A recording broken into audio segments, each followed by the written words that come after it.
Now turns to Part 4. Part 4. You are going to hear a lecture about the geographic information about Australia. You now have some time to read questions 31 to 40.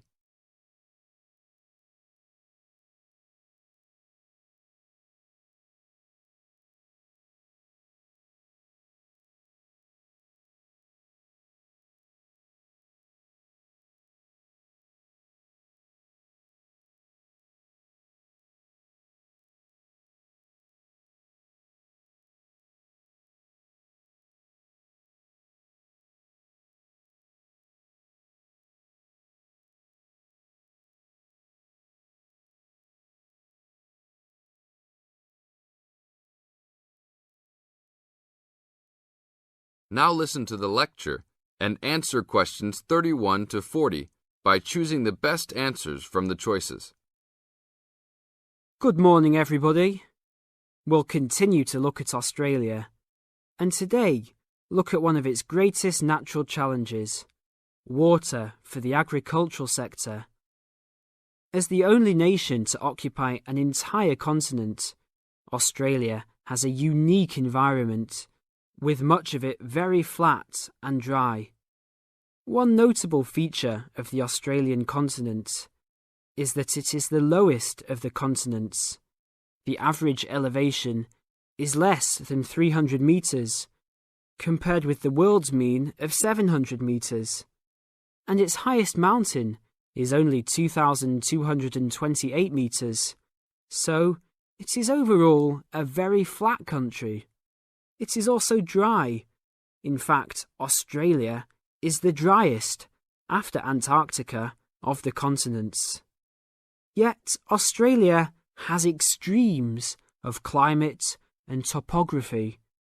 There are rainforests and vast plains in the north, snowfields in the southeast, deserts in the centre, and fertile croplands in the east, south, and southwest. And Australia contains some of the wettest areas on Earth. In western Tasmania and on the northern Queensland coast, but half of the continent has an annual rainfall of less than 300 millimetres each year, and only 20% has more than 600 millimetres each year. A major problem is that the limited water resources do not match up with where water is consumed. The major water resources are in northern Australia and Tasmania, whereas most of the agriculture and people are in southeastern mainland Australia. The agricultural sector is the largest consumer of both self-extracted and main-supplied water, using over 70% of total net water consumption. Electricity and gas supply and water, sewerage and drainage services use notable amounts of self-extracted water. However, net consumption in the household sector is the lowest, just 8% of total net water used. Australia's water use increased by 25% over the decade between the mid-1980s and mid-1990s. Much of this increase was due to irrigated agriculture, which, as noted earlier, accounts for over 70% of national water demand. Since the mid-1990s, the growth and profitability of irrigated agriculture has outstripped the dryland agriculture sector. Irrigated commodities contributed almost a third of total farm exports in the mid-1990s. The results of a special government report in 2000 showed that if today's water use arrangements continue, the water needs of the rural industries will outstrip water availability by about 2020. Irrigated agriculture, Australia's major water-using sector, would be seriously affected by the shortfall. And although groundwater underlies large areas of Australia, it accounts for only 4% of water use. So, clearly, apart from water for households, which mainly comes from dams or rivers, it is the rural sector where efforts towards water conservation are particularly directed. In this sector, the largest consumers of water are the meat and wool industries. One of the major problems in considering sustainable agriculture is the large amounts of irrigated water used to produce these products.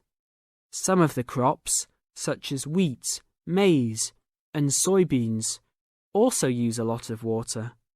Furthermore, many crops are grown in dry areas, where up to half the available water evaporates from the soil surface or seeps down too low into the ground for the plant roots to reach it. Well, that's all we have time for this morning. You will be able to do further study on this topic in the library, and I have a handout here with references for those who want to come out to the front to collect it. Next week, we'll look at outback farming and... That is the end of part 4. You now have half a minute to check your answers.